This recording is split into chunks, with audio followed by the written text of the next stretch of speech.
السلام علیکم ناظرین، الحمد للہ رب العالمین، الصلاۃ والسلام علی سید المرسلین، اما بعد فاعوذ باللہ من الشیطان الرجیم، بسم اللہ الرحمن الرحیم۔ یا ایھا الذین آمنوا کتب علیکم الصیام کما کتب علی الذین من قبلکم لعلکم تتقون۔ صدق اللہ العلی العظیم۔ محترم ناظرین، اس سے پہلے بھی بیانات میں رمضان کے مہینے کی برکات کو بیان کیا گیا تھا۔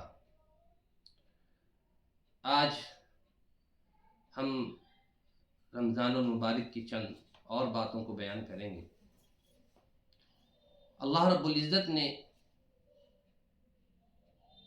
ایمان والوں کو خطاب کر کے ارشاد فرمایا کہ اے ایمان والو، تم پر روزے کو فرض کیا گیا جیسا کہ تم سے پہلے امتوں کے لوگوں پر روزے کو فرض کیا گیا تھا، تاکہ تم پرہیزگار بن جاؤ۔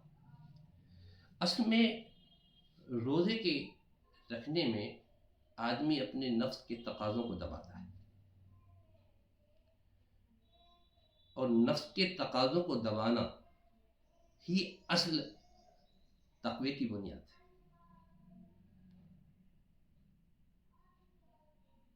اللہ رب العزت نے رمضان کو اس لیے فرض فرمایا ہے، رمضان کے مبارک مہینے میں روزوں کو اس لیے فرض فرمایا ہے تاکہ ہم اپنے نفس کے متعدد تقاضوں پر قابو کرنے والے بن جائیں، جن کے اندر بہت ساری چیزیں ہیں، بھوک ہے، پیاس ہے، ان میں ایک غصہ بھی ہے۔ غصہ ایک فطری امر ہے کہ کسی چیز پر غصہ آ جاتا ہے، سبھی کو آتا ہے، لیکن غصے کی حالت میں غصے پر قابو پانا یہ خوبی ہے متقین کی۔ اس کو اللہ رب العزت نے دوسری جگہ ارشاد فرمایا کہ 3 صفات متقین کی اس میں بیان فرمائی۔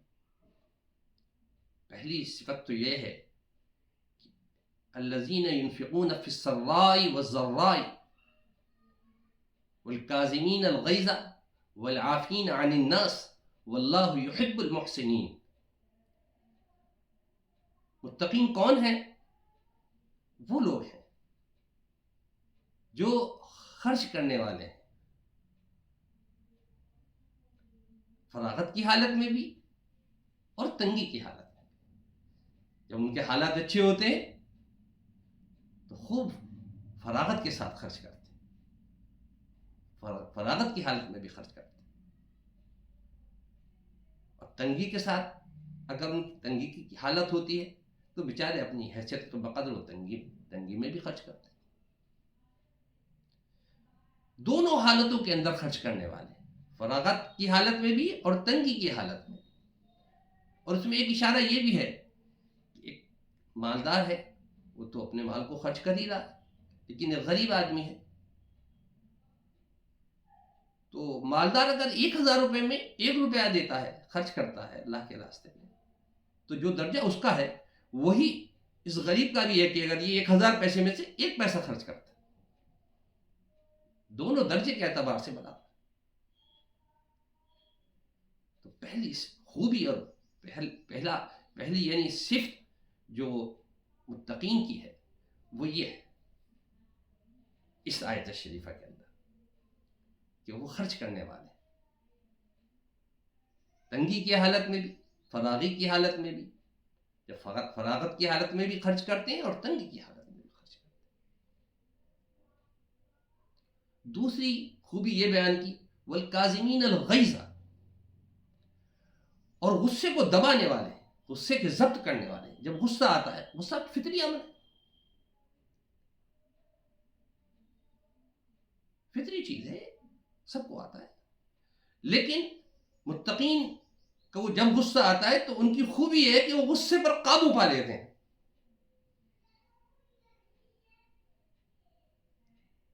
عام طور سے دیکھا جاتا ہے، خاص طور سے رمضان کے مبارک مہینے میں جب روزہ رکھتا ہے انسان، اور جن کو تمباکو نوشی کی عادت ہوتی ہے، پان کی، بیڑی کی، سگریٹ کی، حقے کی، اور آج کل گٹکا ایسی لت چلی ہے، تو روزے کی حالت میں ان کی طبیعت میں جھنجھلاہٹ پیدا ہو جاتا ہے، بات بات پر ان کو غصہ آتا ہے، شور مچاتے ہیں۔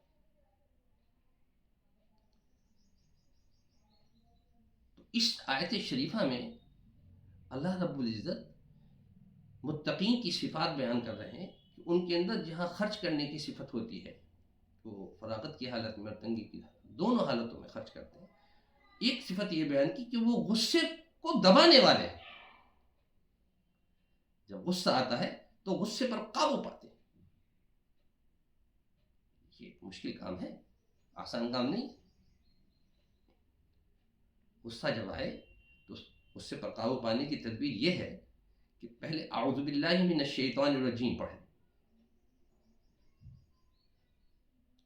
پھر وضو کر لیں، یا کم از کم چہرہ اور ہاتھوں کو دھو لیں۔ وضو کرے تو بہت اچھی بات ہے، اس جگہ سے ہٹ جائے، کھڑا ہے تو بیٹھ جائے، بیٹھا ہے تو کہیں لیٹ جائے، تو یہ غصے کی آگ فرو ہو جائے گی۔ یہ تدبیر ہے،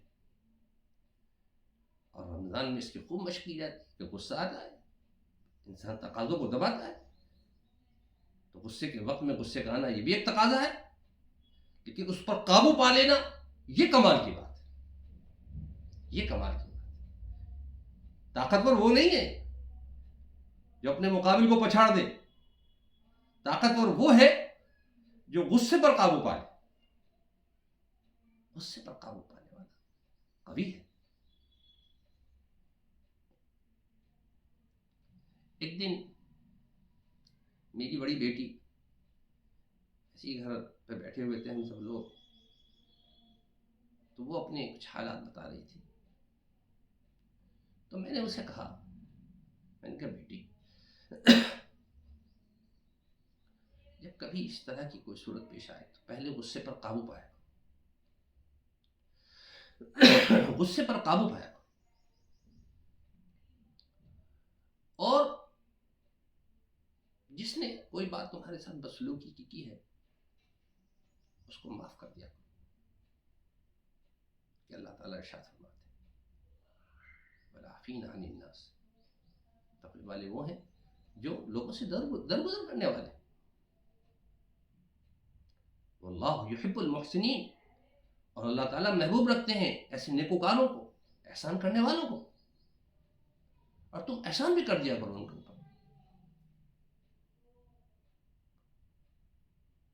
کہنے لگی کہ ابا یہ تو مشکل کام ہے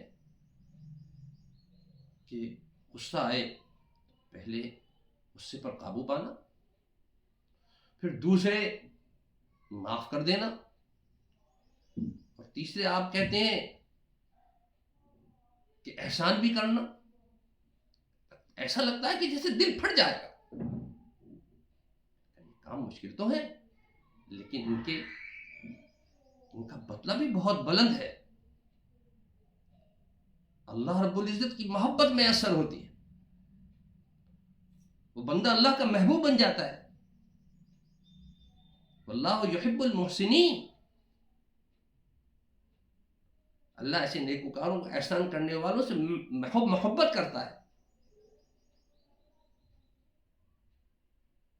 ایک جگہ آتا ہے کہ اللہ رب العزت قیامت کے دن اعلان فرمائیں گے کہ کون لوگ ہیں جن کا میرے اوپر حق ہے، تو کچھ لوگ کھڑے ہوں گے، کہیں گے اللہ ہم نے فلاں کے ظلم و ستم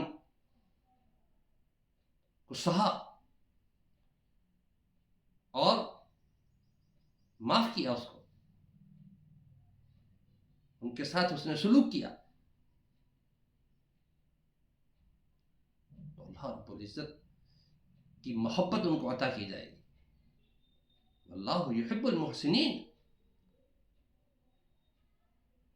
کم بات ہے، یہ تو بہت بڑی بات ہے کہ اللہ رب العزت ایسے بندوں سے محبت کرتا ہے، ان کو محبوب رکھتا ہے۔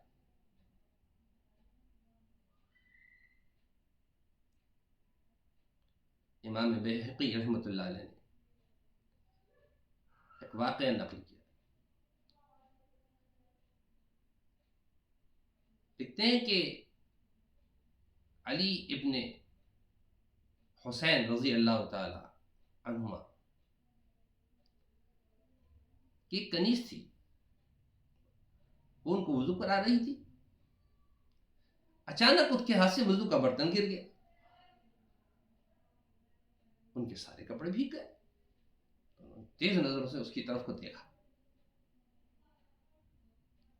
اس زمانے کی کنیز بھی قرآن پاک کی عالمہ تھی. اس نے فوراً یہ آیت پڑھی، والکاظمین الغیظ والعافین عن الناس، غصے کو دبانے والے اور لوگوں سے درگزر کرنے والے. بس اتنا کہا تھا. آپ نے غصے پر قابو پایا اور اس سے کہا میں نے تجھے دل سے معاف کر دی. اس نے آیت شریفہ کا آخری حصہ پڑھا، واللہ یحب المحسنین، اور اللہ رب العزت احسان کرنے والوں نیکوکاروں کو محبوب رکھتا ہے. بس یہ پڑھا تو آپ نے کہا اچھا میں نے تجھے آزاد بھی کر دیا. یہ احسان کیا. اللہ تعالیٰ خود ارشاد فرماتے ہیں ادفع بالتی ہی احسن فاذا الذی بینک وبینہ عداوۃ کأنہ ولی حمیم. برائی کو دفع کرو بھلائی سے، احسان کے ساتھ، اچھی طریقے پر. جس کے ساتھ تمہاری دشمنی ہے، تمہارے اس کے درمیان جو دشمنی ہے، کأنہ ولی حمیم، گویا کہ وہ تمہارا دوست بن جائے گا. یہ نتیجہ ہے، بھلائی کا نتیجہ ہے. برائی کے بدلے میں بھلائی کرنا اس بندے کے ساتھ جس نے تمہارے ساتھ برائی کی ہے، تو یہ نتیجہ آئے گا کہ اس کے دل میں محبت پیدا ہو جائے گی.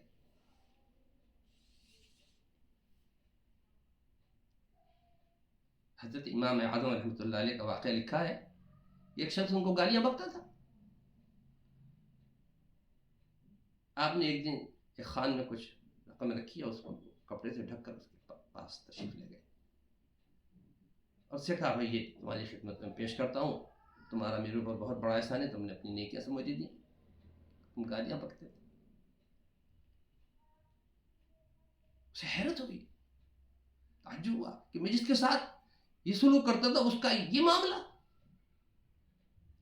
یہ خلق عظیم ہے. اللہ رب العزت نے اپنے پیارے حبیب جناب رسول اللہ صلی اللہ تعالی علیہ وسلم کو ارشاد فرمایا. کیا ارشاد فرمایا؟ کہ سل من قطعک، کہ جو تم سے ناطہ توڑے تم اس سے ناطہ جوڑو.